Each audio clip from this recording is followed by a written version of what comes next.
সাফল্য খুব সহজ এক শব্দ। এটা হলো সেই সব শব্দের মধ্যে অন্যতম যা মানুষ একটু বুঝলেই ভাবেন সব বুঝে ফেলেছি, আর যেই উনি বুঝতে পারেন সাফল্য কি, আজীবন সেই সাফল্যের পেছনেই ছুটতে থাকেন। এই সাফল্য হলো একটা খেলার মতো, যাতে মানুষ নিজের সমস্ত জীবন বাজি লাগিয়ে দেন। আর প্রত্যেক খেলার মতোই এরও কিছু নিয়ম রয়েছে। আর প্রাথমিক নিয়ম হলো এই সাফল্য লাভ করার জন্য সাফল্য লাভ করার স্বপ্ন আপনাকে অবশ্যই দেখতে হবে আগে। হ্যাঁ, কিন্তু শুধুমাত্র স্বপ্ন দেখলেই কিছুই হবে না। স্বপ্ন দেখুন, তারপরে আপনার নিজের নিদ্রাকে ভঙ্গ করতে হবে, দিনরাত পরিশ্রম করতে হবে, দিনরাত চেষ্টা করতে হবে। তবেই এই সাফল্য আপনার কাছে আসবে আর আপনার পদানত হবে। তাহলে স্বপ্ন দেখুন আর পরিশ্রম করে তাকে সার্থক করুন। যদি এটা করেন তবেই সাফল্য সহজেই আপনার কাছে আসবে। আর তখন মন প্রসন্ন হয়ে বলবে, রাধা রাধা। সমস্যা, প্রত্যেকের জীবনেই সমস্যা আসা যাওয়া করে, আর প্রত্যেক মানুষ সমস্যা আসার পর তার সমাধান খুঁজতে উঠে পড়ে লাগেন। কিন্তু যখনই সমস্যার সমাধান হয়ে যায়, আমরা সুপ্রসন্ন হয়ে যাই এবং অসাবধানও হয়ে যাই। আমাদের মনে হয় যে আমরা সম্পূর্ণরূপে সমস্যার অন্ত করেছি, কিন্তু কোথাও না কোথাও একটা ছোট্ট বীজ রয়েই যায়, আর সেই বীজ আমাদের অসাবধানতার ছত্রছায়ায় বড় হতে থাকে, আর তারপর মহা সংকট হয়ে আবার আমাদের উপর আক্রমণ করে। এই সংকট যে কোনো রূপে আসতে পারে, কোনো শত্রুর রূপেও আসতে পারে, বা কোনো মহামারীর রূপেও আসতে পারে। সেই জন্য সব সময় সাবধান থাকাই উচিত, কারণ অসাবধান হলে কি হয়, আমাদের সুরক্ষা চক্রে একটা ছেদ উৎপন্ন হয়, আর আমাদের শেষ করতে পারে এমন এক বাণ সেই ছেদ বিন্দু হয়ে আমাদের হৃদয়ে প্রবেশ করতে পারে। তাই যে কোনো সমস্যার সমাধান করুন, জয়ী হন, উৎসবও পালন করুন, কিন্তু সাবধানে থাকবেন। আসুন আর আমার সাথে ভালোবেসে বলুন, রাধা রাধা। আমাদের জীবনে দুই ধরনের সম্পত্তি হয়ে থাকে, এক হলো ভৌতিক সম্পত্তি, এক হলো জৈবিক সম্পত্তি। অর্থ, সম্পদ, সুবিধে, খাদ্য, এইসব ভৌতিক সম্পত্তির মধ্যে পড়ে। ব্যক্তি, মিত্র, পরিবার, আমাদের আপনজন, আত্মীয় স্বজন সব জৈবিক শ্রেণীতে পড়ে। আর প্রত্যেক মানুষের পক্ষে এই বিভাজন বোঝা অত্যন্ত আবশ্যক, কারণ মূলত আমাদের ব্যবহার দুই রকমের হয়ে থাকে। হয় আমরা ভালোবাসি বা আমরা সদ্ব্যবহার করি। আর সবথেকে বড় ভুল আমরা তখন করি যখন আমরা বুঝতেই পারি না যে ভালোবাসবো কাকে আর ব্যবহার করব কাকে। আমরা ভৌতিক সম্পত্তি ভালোবেসে ফেলি আর ব্যবহার করি জৈবিক সম্পত্তিকে, যেখানে এটা অনুচিত। জৈবিক সম্পত্তিকে ভালোবাসুন আর ভৌতিক সম্পত্তিকে ব্যবহার করুন। যেদিন আপনার মধ্যে এই বোধ জাগ্রত হবে যে কাকে ভালোবাসবেন আর কাকে ব্যবহার করবেন, সেই দিন আপনার জীবনে শুধুই শান্তি বিরাজমান হবে। আর তখন এই মন প্রসন্ন হয়ে বলবে, রাধা রাধা। কাল, আজ এবং কাল, আমাদের সমগ্র জীবন এই তিনটির আশেপাশেই ঘুরতে থাকে।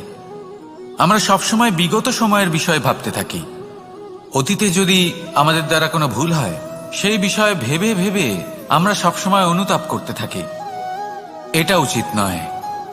দেখুন, অতীতের থেকে শিক্ষা লাভ করা অত্যন্ত আবশ্যক, কিন্তু সেই ভুল যাতে আবার না হয় সেই কাজটা কিন্তু আপনাকে বর্তমানেই করতে হবে, তাই না?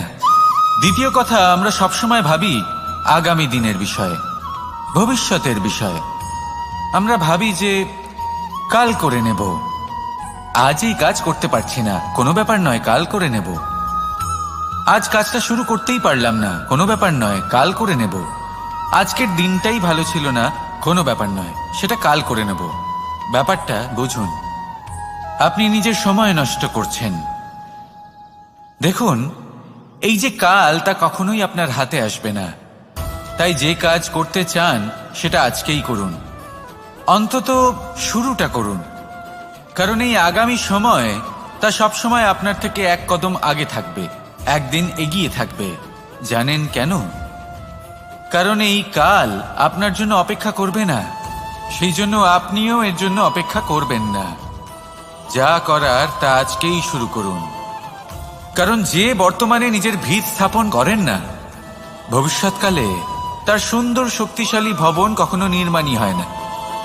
আসুন আর আমার সাথে ভালোবেসে বলুন, রাধা রাধা। আপনার কি মনে আছে যে আপনি শেষবার কবে পরাজিত হয়েছেন? আপনার ভুল কবে হয়েছিল? আপনি কবে অসফল হয়েছিলেন, কবে পরাজিত হয়েছিলেন? মনে নেই? তাহলে তো আপনি নিজের জীবনের সবথেকে বড় শিক্ষককে হারিয়ে ফেলেছেন। আপনার বিগত হার, পরাজয়, ভুল, এটাই আপনার জীবনের প্রধান শিক্ষক আর প্রধান সহায়ক। এটাই আপনাকে শেখায় যে কি করা উচিত, কি করা উচিত নয়। এই প্রকৃতি আমাদের কি শেখাতে চাইছে তা বুঝুন। এমন কি কোনো দিন আছে যার শেষে রাত আসে না? এমন কি কোনো নদী আছে যা শুকিয়ে যায় না? এমন কি কোনো বৃক্ষ আছে যার পাতা ঝরে না? এমনই তো হয়। কিন্তু যদি সূর্য পরাজয় স্বীকার করে, তাহলে রাতের পরে কখনোই দিন আসবে না। যদি নদী হার মেনে নেয়, তাহলে সে আবার বর্ষা ঘটাতে কখনোই সাহায্য করতে পারবে না। যদি বৃক্ষ হার মেনে নেয়, তাহলে সে বসন্ত ঋতুতে না নতুন পাতার জন্ম দিতে পারবে, আর না গ্রীষ্মকালে ছায়া প্রদান করতে পারবে। যদি এরা সবাই হার মেনে নেয়, তাহলে ধরিত্রী তৃষ্ণার্ত থাকবে। প্রকৃতি আমাদের এটাই শেখায় যে হার, অসফলতা, পরাজয় এগুলো আমাদের জীবনে আসবেই আসবে, আর আমাদের শিক্ষা দিতে আসবে, আমাদের মঙ্গলের জন্য আসবে। তাই নিজের দৃষ্টিভঙ্গি সেরকমই রাখুন। তাই ধনাত্মক দৃষ্টিভঙ্গি দিয়ে দেখুন, নিজের হার, নিজের পরাজয় থেকে শিক্ষা নিয়ে অগ্রসর হতে থাকুন। নিশ্চিত রূপে আপনি জয়ী হবেন। আর যখন জয়ী হবেন, তখন মন প্রসন্ন হয়ে বলবে, রাধা রাধা। কথায় আছে, এই জীবন একটা যুদ্ধ, একটা লড়াই। নিজের অস্তিত্বের জন্য, নিজের মূল্যের জন্য, যা আমরা পেতে চাইছি তার জন্য। এই যুদ্ধে জয়লাভ কে করে? এই যুদ্ধে জয়ী হয় এক যোদ্ধা। এবার বেশিরভাগ সময় আমরা যুদ্ধে অংশগ্রহণ করি না, নিজেকে বুঝিয়ে দিই যে আমরা তো যোদ্ধা নই। কিন্তু বিষয়টা তা নয়। একটা অত্যন্ত গুরুত্বপূর্ণ কথা আপনাকে মনে রাখতে হবে। কোনো যোদ্ধা জন্ম থেকে যোদ্ধা হন না। তিনি চয়ন করেন যে তিনি যোদ্ধা হবেন কিনা। তিনি তখনই একজন যোদ্ধা হয়ে ওঠেন যখন তিনি পিছু হটবেন না বলে দৃঢ় প্রতিজ্ঞ হন। যদি ওনার সামনে অন্যায় হয়, তার বিরোধিতা করার জন্য দৃঢ় প্রতিজ্ঞ হন, তবেই তিনি যোদ্ধা হয়ে ওঠেন। কেউ জন্ম থেকেই যোদ্ধা হয়ে এই পৃথিবীতে আসেন না। আপনি কি হতে চান? সেই দর্শক হতে চান যারা যুদ্ধভূমিতে বসে থেকে অন্য কারোর জয় উচ্ছ্বাস প্রকাশ করেন? নাকি সেই যোদ্ধা হতে চান যিনি নিজের শৌর্য দিয়ে, বীরত্ব দিয়ে নিজের পরাক্রম প্রদর্শন করেন, আর যার প্রশংসা যুগ যুগ ধরে হয়ে চলে? আপনি কি হতে চান, সেই সিদ্ধান্ত আপনারই। আসুন আর আমার সাথে ভালোবেসে বলুন, রাধা রাধা। নাম, এই নাম আসলে কি বলা বড়ই মুশকিল। এই সংসারের প্রত্যেক বস্তু, প্রত্যেক ব্যক্তি, প্রত্যেক স্থান, প্রত্যেক জাতি, প্রত্যেক সম্প্রদায়ের নাম আছে। কিন্তু এই প্রত্যেক নাম কি যথেষ্ট? একেবারেই নয়। দেখুন, কিছু নাম হয় যা জন্মসূত্রে লাভ করা। যেমন আমার নাম রাখা হয়েছিল কৃষ্ণ, কিন্তু পরে মা আমাকে আদর করে কানাই বলতেন। যখন আমি গোবর্ধন পর্বত ধারণ করি, তখন সকলে আমাকে গোবিন্দ বলে ডাকতেন। যখন আমি কংসের সংহার করেছিলাম, তখন সকলে আমাকে কংসহারি বলতেন। যখন আমি গীতাতে জ্ঞানের উপদেশ দিয়েছিলাম, তখন সবাই আমাকে যোগেশ্বর ডাকতেন। কিছু নাম হয় যা জন্মসূত্রে পাওয়া যায়, আর কিছু নাম হয় যা কর্মসূত্রে পাওয়া যায়। জন্মসূত্রে পাওয়া নাম মৃত্যুর সাথে সাথে শেষ হয়ে যায়, কিন্তু কর্মের দ্বারা প্রাপ্ত নাম মৃত্যুর পরেও অক্ষত থেকে যায়। তাই আপনি এই নামের মোহে কখনোই জড়াবেন না। শুধু কর্ম করতে থাকুন, তাহলেই এই মন আনন্দিত হয়ে উঠবে। আসুন আর আমার সাথে ভালোবেসে বলুন, রাধা রাধা। সংসারের সবথেকে গুরুত্বপূর্ণ বস্তু কি? সবথেকে গুরুত্বপূর্ণ ব্যক্তি কে? সবথেকে গুরুত্বপূর্ণ অস্ত্র কি? আপনার কাছে সবথেকে গুরুত্বপূর্ণ সময় কোনটা? এমন অনেক প্রশ্ন আমাদের মনে আসে, এবং তার উত্তর খোঁজার জন্য আমরা কি না করি, কোথায় কোথায় না যাই, যেখানে এর উত্তর আমাদের কাছেই রয়েছে, আমাদের সামনেই রয়েছে। সংসারের সবথেকে গুরুত্বপূর্ণ ব্যক্তি হলেন তিনি, যিনি এই মুহূর্তে আপনার সাথে রয়েছেন, আপনার সামনে রয়েছেন। সবথেকে গুরুত্বপূর্ণ অস্ত্র হলো সেটাই যা আপনার কাছে রয়েছে। সবথেকে গুরুত্বপূর্ণ বস্তু সেটাই যেটা এই মুহূর্তে আপনার হাতে রয়েছে। সবথেকে গুরুত্বপূর্ণ পুঁজি সেটাই যেটা এই মুহূর্তে আপনার সাথে রয়েছে। আর সবথেকে শ্রেষ্ঠ এবং গুরুত্বপূর্ণ ফল সেটাই যেটা আপনি এই মুহূর্তে ভোগ করছেন। যা আছে তা এই মুহূর্তেই আছে। পর মুহূর্তে আপনি থাকবেন কিনা সেটা আপনিও জানেন না। তাহলে বাকি কোনো ব্যক্তি বা বস্তু বা অস্ত্র বা ধনের বিষয়ে আপনি কি বা বলবেন? জীবন যদি থাকে তাহলে তা এই মুহূর্তে আছে, বর্তমানে আছে। অন্য সবই ভাবনা এবং কল্পনা মাত্র। তাই এই জীবন উপভোগ করুন, শুধু আনন্দই আনন্দ পাবেন। আসুন আর আমার সাথে ভালোবেসে বলুন, রাধা রাধা। সারল্য। মানুষ সবসময় এমন কিছু খোঁজে যা সরল, এমন পথ খোঁজে যা সরল, সেই সকল বস্তুর পিছনে ছোটে যা সহজেই পাওয়া যায়। আপনি আমাকে বলুন, যদি সবই সহজে পাওয়া যেত তাহলে আনন্দ কিসে থাকতো? আপনি আমাকে বলুন, সরল কোনটা? দুঃখ ভোগ করার পর চোখের জল ফেলা, নাকি হাসি মুখে অন্য কাউকে সাহস জোগানো? সরল কোনটা? পড়ে যাওয়ার পরে কাউকে সাহায্যের জন্য অনুরোধ করা, নাকি স্বয়ং নিজের পায়ে উঠে দাঁড়িয়ে শক্তি অর্জন করা? সরল কোনটা? ঝড় বৃষ্টি আসার পরে নিজের ভেঙে যাওয়া বাড়ি দেখে চোখের জল ফেলা, নাকি মাটিতে জল দিয়ে আবার নিজের বাড়ি মেরামত করে পুনর্নির্মাণ করা? কোনটা সরল? আপনি দেখবেন সেটাই সরল যেটা শেষে আপনাকে যন্ত্রণা দেবে। সরল পথ নির্বাচন করবেন না, উচিত এবং শ্রেষ্ঠ লক্ষ্য নির্বাচন করুন। পথ যেমনই হোক না কেন তা আপনাকে মেনে নিতেই হবে। যদি পথ কঠিনও হয় তাও ভালো, কারণ যে ব্যক্তি কঠিন পথে চলা শুরু করেন শেষ পর্যন্ত সাফল্যের ফুল তার চরণেই এসে পড়ে। তাহলে সামনে এগোতে থাকুন আর আমার সাথে ভালোবেসে বলুন, রাধা রাধা। জীবনে কখনো না কখনো এই প্রশ্ন আপনার মনে এসেই থাকে যে আমরা আসলে কি, কোথা থেকে এসেছি, সূত্রপাত কোত্থেকে হয়েছে, লক্ষ্যটা কি আর কোথায় পৌঁছতে চাই, আমাদের অস্তিত্ব কি, আর কেন এই জীবন আমরা লাভ করেছি? আসে, বেশিরভাগ মানুষের মনেই এই প্রশ্ন আসে, আর আসাও উচিত। দেখুন, আপনার অধিকার এটা জানা যে আপনি কে। তাই এটা খুঁজতে থাকুন, ভাবতে থাকুন। কিন্তু তার থেকেও বেশি গুরুত্বপূর্ণ কিছু আছে, আপনার কর্তব্য, নিজেকে সঠিকভাবে গড়ে তোলার কর্তব্য। এটাই বেশি গুরুত্বপূর্ণ। এটাই করুন। নিজেকে নির্মাণ করুন, নিজের কর্মগুলিকে, নিজের গুণগুলিকে, নিজের মূল্য নির্মাণ করুন, যা আপনার অস্তিত্বকে আকার দিতে পারে, আপনার পরিচয়কে আকার দিতে পারে, যা আপনাকে আপনার লক্ষ্যে পৌঁছে দিতে পারে, যা আপনাকে আপনার সূত্রপাত দেখাতে পারে, আপনাকে নির্দেশ দিতে পারে। তারপর নিজেকে খোঁজার কোনো অর্থই থাকে না।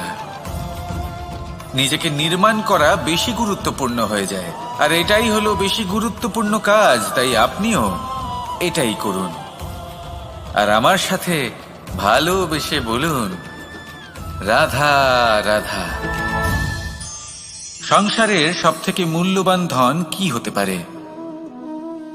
সেটা কি সেই স্বর্ণ যা দিয়ে অলংকার তৈরি করে আমরা ধারণ করি, নাকি সেই সব হিরে, মুক্ত, রত্ন যা হয় আমরা নিজেদের মুকুটে ধারণ করি বা হাতে আংটি বানিয়ে ধারণ করি, নাকি সেই ধন যার দ্বারা আমরা সংসারে যা চাই তাই কিনতে পারি? এই সব হলো ধন সম্পত্তি, কিন্তু সব থেকে বেশি মূল্যবান কিন্তু এরা নয়। এগুলো যে কেউ আপনার থেকে অনায়াসে কাটতে পারে। কোনো চোর চুরি করে নিতে পারে, কোনো ডাকাত এসে লুট করে নিতে পারে। সংসারের সব থেকে মূল্যবান ধন হলো সেটাই যাকে আমরা জ্ঞান বলে থাকি, যা আপনার থেকে কেউ কেড়ে নিতে পারবে না। কোনো ডাকাত লুট করে নিতে পারবে না, কোনো চোর চুরি করতে পারবে না, কোনো রাজা কর রূপে আপনার থেকে কেড়ে নিতে পারবে না। এগুলো আপনার সাথেই থাকবে। কিন্তু একটা কাজ আছে যা আপনি করতে পারেন। এই জ্ঞান রূপী ধন আপনি ছড়িয়ে দিতে পারেন। এই জ্ঞানই হলো এমন একমাত্র ধন যা ভাগ করে নিলে আরো বেড়ে যায়। সেই জন্য জীবনে সব সময় মনে রাখবেন, জ্ঞান লাভ করার বিষয়ে বেশি একাগ্র হন, ধন লাভ করার দিকে নয়। আমাদের মন প্রসন্ন চিত্ত হয়ে বলবে, রাধা রাধা। এমন অনেক মানুষ আছেন এই সংসারে যারা নিজের জীবন নিয়ে অপ্রসন্ন থাকেন। অপ্রসন্ন থাকেন আর বলেন যে আমি জীবনে এই কাজ করার সুযোগই পাইনি, ওইটা করার অধিকারই লাভ করিনি আমি। এবার এই শক্তি, এই অধিকারের বিষয়ে যদি কথা বলি, এটা কিভাবে লাভ করা যায়? এটা তখনই লাভ করা যায় যখন আপনি নিজেকে তার উপযুক্ত করে তোলেন, নিজের দায়িত্বগুলিকে বোঝেন, নিজের কর্তব্যগুলিকে বোঝেন। আপনাকে যদি একটা উদাহরণ দিই, আপনি নিশ্চয়ই একটা দেয়াল দেখেছেন। সেখানে সব থেকে নিচে যে ইট থাকে সেটা হলো ভিতের ইট। ভিতের সেই ইটগুলি নিজের কর্তব্য, নিজের দায়িত্বগুলি বোঝে, যে তাকে এক বিশাল দেওয়ালের ভার নিজের কাঁধে বহন করতে হবে। আর যখন সেই ইট এটা বোঝে, তারপরই একটা সুন্দর দেয়াল, একটা সুন্দর ভবন নির্মাণ করা শুরু করা যেতে পারে। যদি কথা বলি এক পিতার, তাহলে একজন পিতা তার পরিবারের প্রতি যে দায়িত্ব এবং যে কর্তব্য রয়েছে, নিজের সন্তানের প্রতি যে কর্তব্য রয়েছে, সেইগুলি বুঝে উঠতে পারেন। সেই দিন থেকেই সেই সন্তানের স্বর্ণময় ভবিষ্যতের অস্তিত্ব স্থাপন হয়ে যায়। যদি আপনি সেই শক্তি চান, অধিকার চান, তাহলে নিজেকে তার যোগ্য করে তুলুন, নিজের দায়িত্বগুলিকে বুঝুন, নিজের কর্তব্যগুলি পালন করুন। এই শক্তি আর অধিকার নিজে থেকেই আপনার কাছে চলে আসবে। আসুন আর আমার সাথে ভালোবেসে বলুন, রাধা রাধা। এই সংসারকে বদলানোর জন্য কিসের প্রয়োজন হয়? আপনার ভাবনা চিন্তার, আপনার মতামতের? না, এই সংসারকে বদলানোর জন্য প্রয়োজন পড়ে সেই উদাহরণের যা আপনি নিজের জীবনে প্রস্তুত করেন। আপনি যখন নিজেকে বদলানোর চেষ্টা করেন, তখন আপনি কি করেন? আপনি অন্য কারোর জীবন থেকে উদাহরণ নেন নিজেকে বদলানোর জন্য। তারপর আপনি এক এমন উদাহরণ প্রস্তুত করেন যাতে এই সংসার পাল্টে যেতে পারে। আপনার কর্ম অনুসারে এই সবকিছু হবে। যদি আপনি এই সংসারকে ভালোবাসা শেখাতে চান, তাহলে আপনাকে শুধুই ভালোবাসতে হবে। যদি সংসারকে ন্যায় শেখাতে চান, তাহলে আপনাকে সবার সাথে ন্যায় করতে হবে। এই সংসার এবং মানুষজন বড়ই বিচিত্র। এরা আপনার কথা শুনবে, আপনার কথা ভাববেও, আপনার মতামত নেবে, কিন্তু বদলাবে শুধুমাত্র উদাহরণ দ্বারা। সেই জন্য ভালো উদাহরণ প্রস্তুত করুন। এবার যদি আপনি স্বর্গলাভ করতে চান, তাহলে আপনাকে মৃত্যুবরণ করতেই হবে। এবার যদি আপনি আম গাছ হতে চান, তাহলে আপনাকে ধরিত্রীর গভীর পর্যন্ত যেতেই হবে। এবার যদি আপনি সংসারকে ছায়া দিতে চান, তাহলে আপনাকে সূর্যের তাপ সহ্য করতেই হবে। আসুন আমার সাথে ভালোবেসে বলুন, রাধা রাধা। শক্তি, সামর্থ্য, প্রাবল্য এসব কোথা থেকে আসে? কোথা থেকে এগুলো প্রাপ্ত করা যায়? সেই লক্ষ্য দ্বারা যা আমরা প্রাপ্ত করতে পারি, নাকি সেই সংঘর্ষ দ্বারা যা আমরা জয় করতে পারি? না, এখান থেকে শক্তি লাভ করা সম্ভব নয়। যখন আপনার সামনে এমন কোনো লক্ষ্য থাকবে যাকে ভেদ করা অসম্ভব মনে হবে, তাও আপনি চেষ্টা করতে থাকবেন। আপনার সামনে এমন এক সংঘর্ষ থাকবে যা জয় করা সম্ভবই নয়, তাও আপনি চেষ্টা করতে থাকবেন। তখন আপনার শক্তি বৃদ্ধি পায়। অসম্ভবকে সম্ভব করে দেখালে শক্তির বৃদ্ধি হয়। দেখুন, যা সম্ভব তা তো যে কেউ করতে পারে। যা অসম্ভব কিন্তু আপনি চাইছেন, তা পূর্ণ করুন। সেই লক্ষ্য প্রাপ্ত করুন, সেই সংঘর্ষের ওপর জয়লাভ করুন। প্রয়াস তো করে দেখুন। এই চেষ্টার দ্বারা এই শক্তির বৃদ্ধি হয়, আর যখন সেই শক্তি উচ্চ স্তরে পৌঁছে যাবে, তখন আপনি অসম্ভবকে সম্ভব করে দেখাবেন। তাই জীবনে চেষ্টা করতে থাকুন, আর আমার সাথে ভালোবেসে বলুন, রাধা রাধা। এই সংসারে সুখ আর সন্তোষ লাভ করার পথ কি? ত্যাগ করা নাকি মেনে নেওয়া? এটা হলো একটা ধাঁধার সমান, আর যে বুঝতে পারে তার কাছে এক মিত্রের সমান। দেখুন, আপনি যা বদলাতে পারেন তা আপনি বদলে ফেলুন। যা আপনি বদলাতে পারবেন না তা আপনি স্বীকার করে নিন। আর যা মেনে নিতে পারবেন না তাকে নিজের থেকে আলাদা করে দিন। ধরুন, আপনার কোনো অভ্যেস আছে যা আপনি বদলাতে চান, বদলে ফেলুন। যদি কোনো সমস্যা থাকে যা বদলানো আপনার হাতে নেই, তা স্বীকার করে নিয়ে তার সাথে পথ চলা শুরু করে দিন। যদি কোনো আবেগ থাকে, পরিস্থিতি থাকে বা কোনো বস্তু থাকে যা আপনি মানতেই পারছেন না, কোনোদিনও মানতে পারবেন না, তাকে নিজের থেকে আলাদা করে দিন। একেও সন্ন্যাস বলা হয়। জীবনে সুখ দুঃখ, ক্ষয় হোক বা লাভ, এই সবেতেই সমান রূপে যাপন করা, তাই হলো সন্ন্যাস।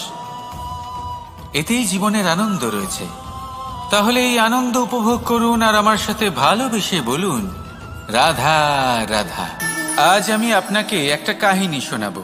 একটা খাড়াই উঁচু পাহাড় ছিল, যা বেয়ে ওঠা প্রায় অসম্ভব কাজ ছিল।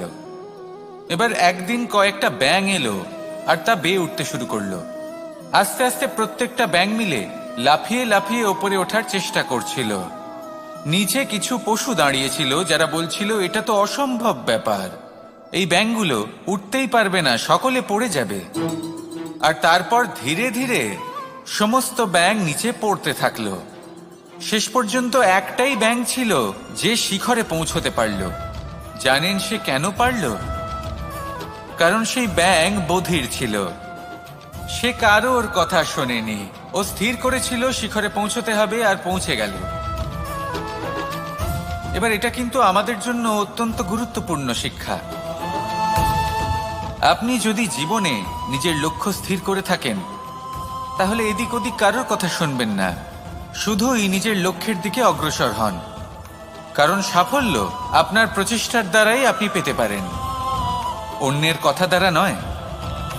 তাহলে চেষ্টা করতে থাকুন আর নিজের লক্ষ্য প্রাপ্ত করুন, আর আমার সাথে ভালোবেসে বলুন, রাধা রাধা। এই সূচটা দেখুন, কতটা গুরুত্বপূর্ণ এই সূচ। ওর কতটা ভূমিকা রয়েছে, ও কত রকম ভাবে সাহায্য করতে পারে আমাদের। এর সাহায্যে যদি আপনি চান, তাহলে এক সাধারণ কাপড়কে আপনি পোশাকে পরিবর্তিত করতে পারেন। আপনি যদি চান, তাহলে অনেক ফুল একসাথে নিয়ে একটা মালা বানিয়ে ফেলতে পারেন, বা অলংকার বানিয়ে ফেলতে পারেন।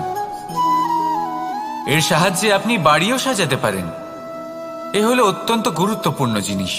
কিন্তু আপনি ভাবুন, যদি এই সূচে এই ছিদ্রই না থাকে, যদি এর সাথে এই সুতোই না জোড়া যায়, তখনও কি এটা এতটাই গুরুত্বপূর্ণ থাকবে? কখনোই না। তখন এটাকে কাউকে কষ্ট দেওয়ার কাজে লাগানো যেতে পারে। দেখুন, একটা অত্যন্ত গুরুত্বপূর্ণ কথা আপনাকে মনে রাখতেই হবে। যে কোনো বস্তু একা তার গুরুত্ব হারিয়ে ফেলে, কোনো কিছুর সাথে তার সম্মান বেড়ে যায়, তার গুরুত্বও বেড়ে যায়। এটা মানুষের ক্ষেত্রেও প্রযোজ্য। যদি আপনি সামনে এগোতে থাকেন এবং একাই এগোতে থাকেন, তাহলে আপনি যাই করে নিন না কেন, আপনি সেই প্রেম, সেই সম্মান, সেই সম্বল পাবেন না।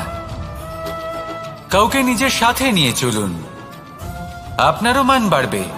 কাউকে তার যোগ্য স্থান দিন, আপনারও সম্মান বাড়বে। ঠিক সেইভাবেই যেইভাবে এই সুতোর দ্বারা সূচের সম্মান বাড়ে, আর যেমন প্রেম দ্বারা গুণের মান বেড়ে যায়। তাহলে আসুন আর আমার সাথে ভালোবেসে বলুন, রাধা রাধা।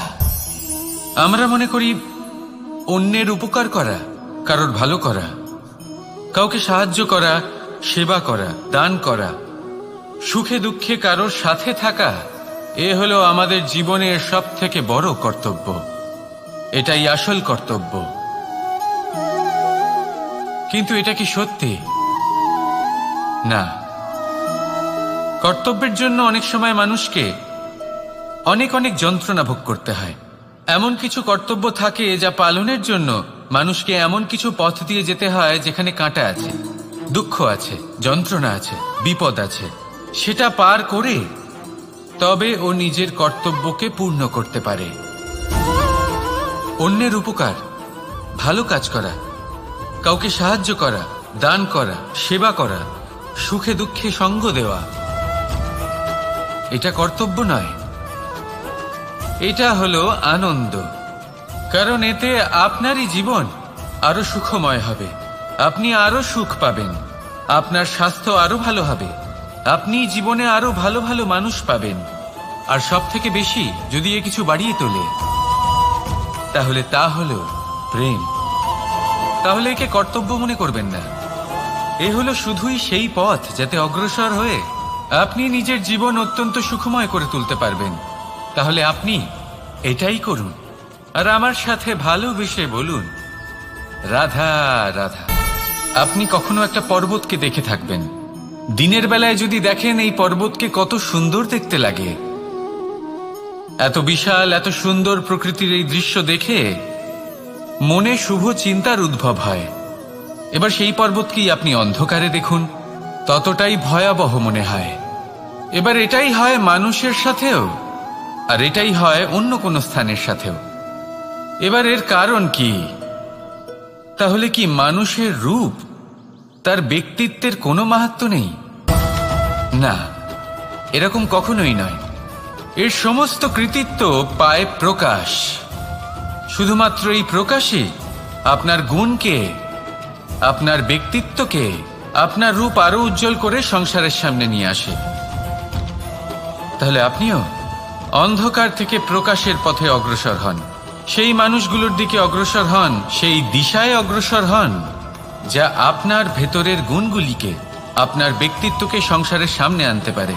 যদি আপনি তা করতে পারেন, তাহলে আপনি জীবনভর সুখী থাকবেন। আসুন আর আমার সাথে ভালোবেসে বলুন, রাধা রাধা।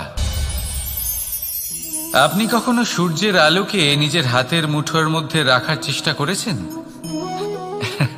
আপনি নিশ্চয়ই জানেন যে সেটা সম্ভব নয়। আপনি জলকে কখনো বেঁধে রাখার চেষ্টা করুন, সেটাও সম্ভব নয়। কিন্তু যখন এই সূর্যের প্রকাশ, এই উত্তাপ পৃথিবীতে আসে, তখন ধরিত্রী কি করে? সে সমস্ত বনস্পতির মধ্যে তা ভাগ করে দেয়, তাদের বিকাশের সহায়ক হয়ে ওঠে। আর এই ধরিত্রীকে পুজো করা হয়, একে ধরিত্রী মাতা বলা হয়। সেই রকমই চন্দ্রমা রাত্রে যখন উজ্জ্বল হয়, নিজের আলো বিকশিত করে, তখন পথচারী পথিককে তার পথ দেখায়। সেই জন্য চন্দ্রমাকে দেবতা বলা হয়। ঠিক সেইভাবেই আপনি কখনো এই প্রকৃতিকে বেঁধে রাখার চেষ্টা করবেন না। একে আগলে রাখতে শিখুন, একে ভাগ করে নিতে শিখুন, ঠিক প্রেমেরই মতো। এই প্রেমকে কখনো নিজের হাতের মুঠোয় আবদ্ধ করার চেষ্টা করবেন না, বরং একে মন খুলে ভাগ করে নিতে শিখুন। এটা যদি আপনি শিখে নিতে পারেন, তাহলে নিজেকেও প্রসন্ন রাখতে শিখে যাবেন, অন্যদেরও প্রসন্ন রাখতে শিখে যাবেন। আসুন আর আমার সাথে ভালোবেসে বলুন, রাধা রাধা। দুঃখ কি, ভয় কি, এদের কিছুটা এইভাবে ভাবা যেতে পারে। জীবনে যখনই আপনি কিছু একটা লাভ করবেন, তখন সেটা হারানোর ভয় তার সাথেই চলে আসে। যেমন আপনি যদি ধন অর্জন করেন, ধন হারানোর ভয় তার সাথেই চলে আসে। সম্পত্তি অর্জন করলে সেটা লুট হবার ভয় তার সাথেই চলে আসে। আর এটা জীবনের সাথেও হয়। যেই মুহূর্তে আপনি জন্ম নেন, মৃত্যুর ভয় তার সাথেই চলে আসে। জন্ম না নিলে মৃত্যু কিভাবে হবে? মৃত্যুর ভয় কোথা থেকে আসবে? এবার এই ভয় কি সেটা আপনাকে বুঝিয়ে বলি। এই ভয় যদি মনের মধ্যে থাকে, জীবনে থাকে, তাহলে যা কিছু লাভ করবেন, সুখ, সম্পত্তি, সুবিধা, ধন, এইগুলি লাভ করার একটা আনন্দ থাকে, এদের সাথে জীবনযাপন করার একটা আনন্দ থাকে। এই ভয় সেই আনন্দ আপনার থেকে কেড়ে নেয়। ধরে নিন কাল আপনার মৃত্যু হতে চলেছে। এবার কালকের মৃত্যুর ভয় আজই মনে পুষে রাখলে, তাহলে এই ভয় আজকের সুখ, আজকের শান্তি আপনার থেকে কেড়ে নেবে। ভয় এটাই করে। সেই জন্য মনে রাখবেন, ভয়ের সঙ্গ আপনি ত্যাগ করে দিলে জীবন যাপনের যে সুখ তা চিরকাল আপনার সাথে থাকবে। আসুন আর আমার সাথে ভালোবেসে বলুন, রাধা রাধা। আপনি কখনো কোনো পর্বতে চড়েছেন? কথায় আছে, যখন আমরা পর্বত আরোহণ করি, ওপরে ওঠার সময় দুর্ঘটনার সম্ভাবনা কিছুটা কমে যায়। সেখানেই যখন পর্বত থেকে নিচে নামি, তখন দুর্ঘটনার সম্ভাবনা অত্যন্ত বৃদ্ধি পায়। অর্থাৎ নামার সময় আমাদের আরো ভারসাম্য বজায় রাখতে হয়, আরো সাবধানে থাকতে হয়, অর্থাৎ বিবেককে জাগিয়ে রাখতে হয়। এবার জীবনেও সাফল্যের পর্বত আরোহণের সাথে এটাই হয়। যখন আমরা সাফল্যের পর্বত আরোহণ করতে থাকি, তখন এমনি আমাদের লক্ষ্য আমাদের গন্তব্যের দিকে থাকে। আমরা নিরন্তর পরিশ্রম করি, চেষ্টা করতে থাকি, আমাদের মধ্যে সেই উৎসাহ থাকে, সেই সাহস থাকে। কিন্তু একটা কথা সত্যি, সমস্ত আরোহণের পরে অবরোহণ থাকে। আর এই অবরোহণই থাকে যেখানে বেশিরভাগ মানুষ নিজের ভারসাম্য বজায় রাখতে পারেন না, আর সেখানেই ভেঙে পড়েন। তাই জীবনে যদি সাফল্যের শিখরে পৌঁছতে চান, তাহলে আপনাকে নিরন্তর প্রয়াস করতে হবে, সংঘর্ষ করতে হবে, পরিশ্রম করতে হবে, আর নিজের লক্ষ্যের দিকে একাগ্রতা কেন্দ্রীভূত করতে হবে। তাহলে আপনি নিজের লক্ষ্য অবশ্যই পাবেন। কিন্তু যখন অবরোহণের সময় আসবে, যা নিশ্চিত রূপে আসবেই, তখন আপনাকে সংঘর্ষ করতেই হবে, ধৈর্য ধরতেই হবে, সাবধানে থাকতেই হবে, ভারসাম্য বজায় রাখতেই হবে। এটা হলো অত্যন্ত আবশ্যক, কারণ পরবর্তী সাফল্যের শিখরে আপনাকে পৌঁছতেই হবে, আর তার জন্য আপনাকে সুরক্ষিতভাবে অবরোহণ করতেই হবে। ঠিক কিনা? আসুন আর আমার সাথে ভালোবেসে বলুন, রাধা রাধা। প্রসন্নতা এমন এক অনুভূতি যা আমরা সকলে পেতে চাই। এবার এটা ভেবে দেখুন যে আমরা আমাদের প্রসন্নতার জন্য অন্য কাউকে দায়ী কেন করি। আজও এরকম কিছু করেছে, ওর জন্য আমি দুঃখী হয়ে আছি। আজও এমন কিছু করলো যার ফলে আমার মন প্রসন্ন হয়ে উঠল। না, আপনাকে স্পষ্ট করে একটা কথা বলে দিই, আপনার প্রসন্নতা না শুধু আপনার নির্বাচন, না শুধু আপনার হাতে রয়েছে, বরং আপনি নিজের প্রসন্নতাকে নিজেই আকৃষ্ট করেন। এই ফুলগুলিকে দেখুন, এই ফুল এর সুগন্ধ ছড়ায়, আর এই ফুল নিজের দিকে কীট পতঙ্গদের আকৃষ্ট করে। এবার দেখুন, কীট পতঙ্গ কাদের আকৃষ্ট করে? গিরগিটি বা ব্যাঙ, এরকম কিছু প্রাণীদের। এবার এই যে ফুল, কীট পতঙ্গের জন্য এই যে ফুল, তার বিকাশ হয়, এ আরো প্রস্ফুটিত হয়, ওর বংশ আরো বৃদ্ধি পায়। তাই এর তাৎপর্য হলো সহজ, ফুল উচিত ব্যক্তিকে নিজের দিকে আকৃষ্ট করে। এবার কীট পতঙ্গের কথা বললে তারা কাদের আকৃষ্ট করে? তাদেরই যারা তাদেরই শিকার করবে, খাদ্যরূপে গ্রহণ করবে।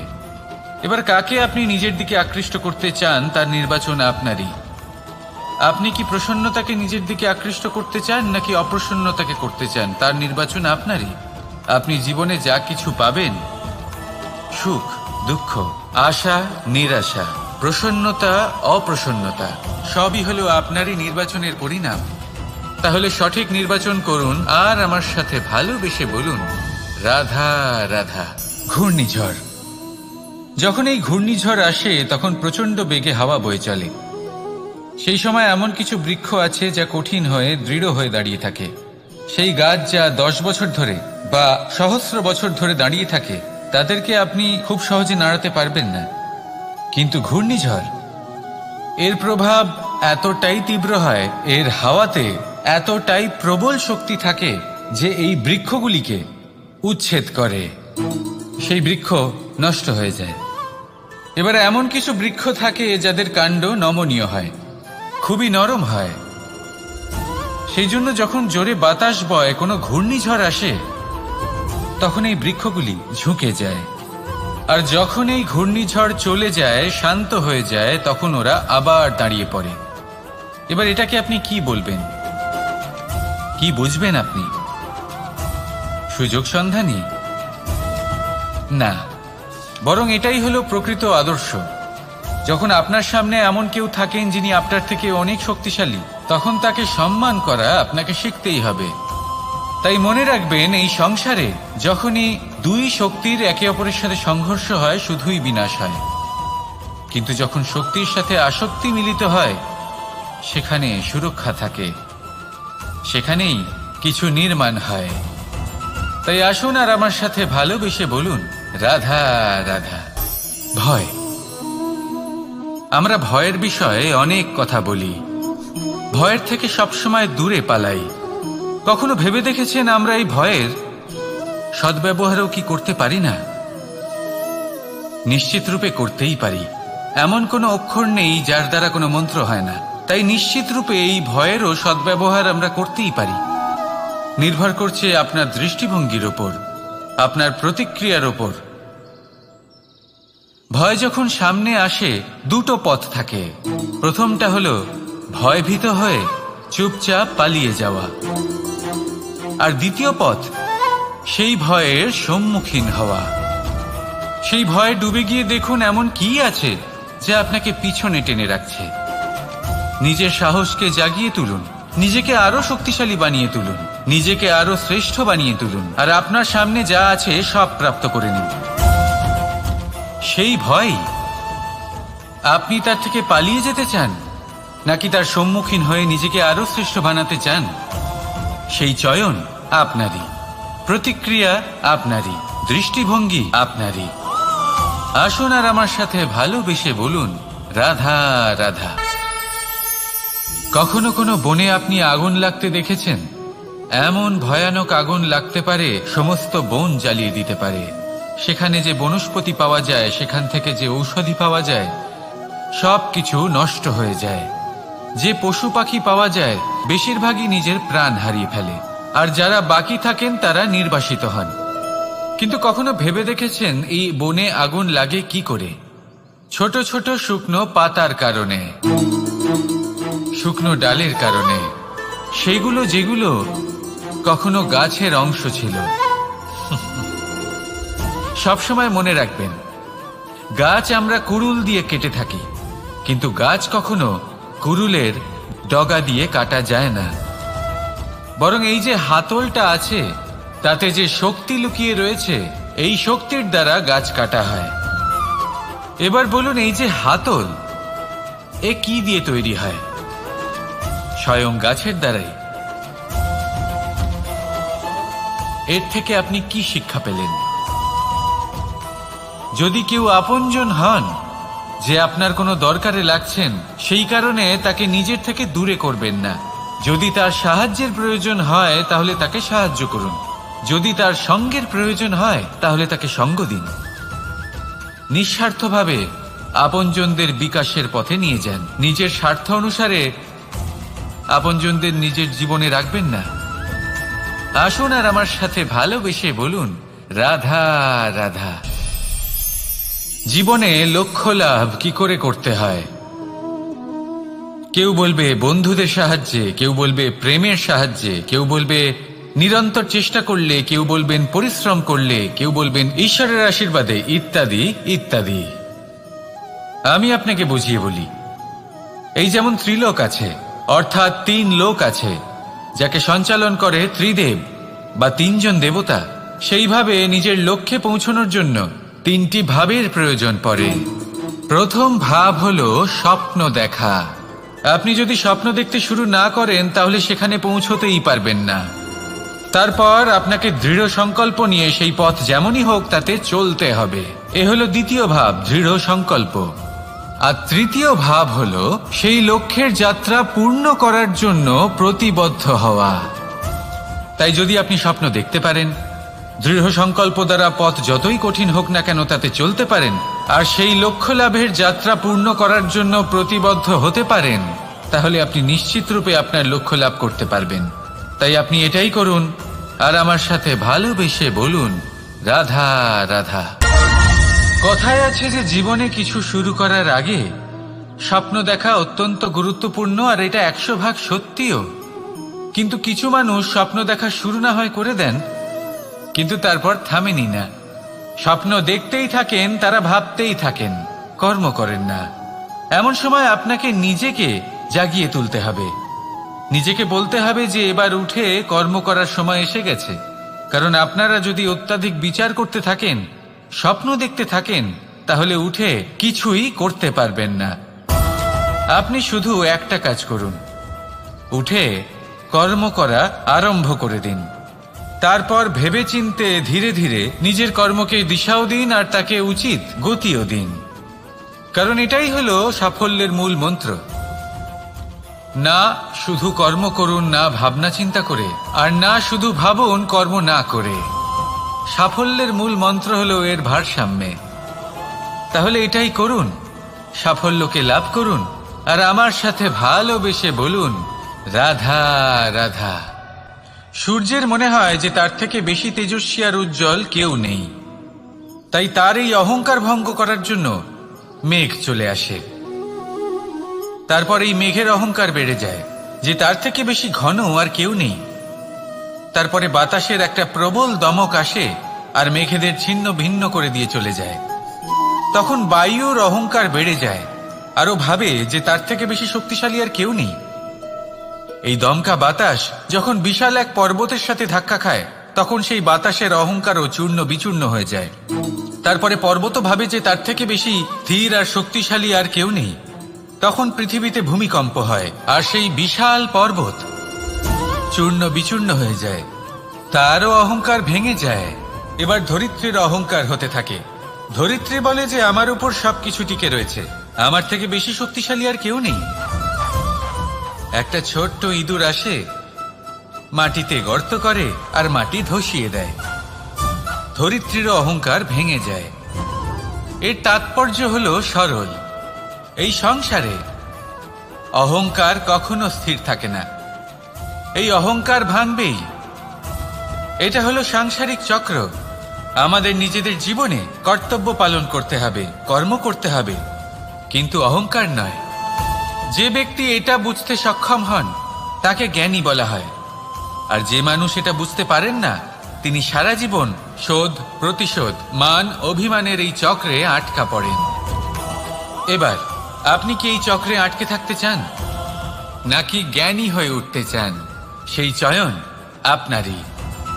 আসুন আর আমার সাথে ভালোবেসে বলুন, রাধা রাধা। কোনো যোদ্ধা জন্ম থেকে যোদ্ধা হন না, তিনি যোদ্ধা হবেন কিনা চয়ন করেন। তিনি যোদ্ধা হবেন বলে তখনই স্থির করেন যখন তিনি পিছু হটবেন না বলে দৃঢ় প্রতিজ্ঞ হন।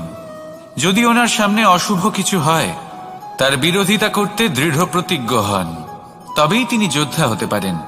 কেউই যোদ্ধা হয়ে এই পৃথিবীতে জন্মগ্রহণ করেন না। আপনি কি হতে চান?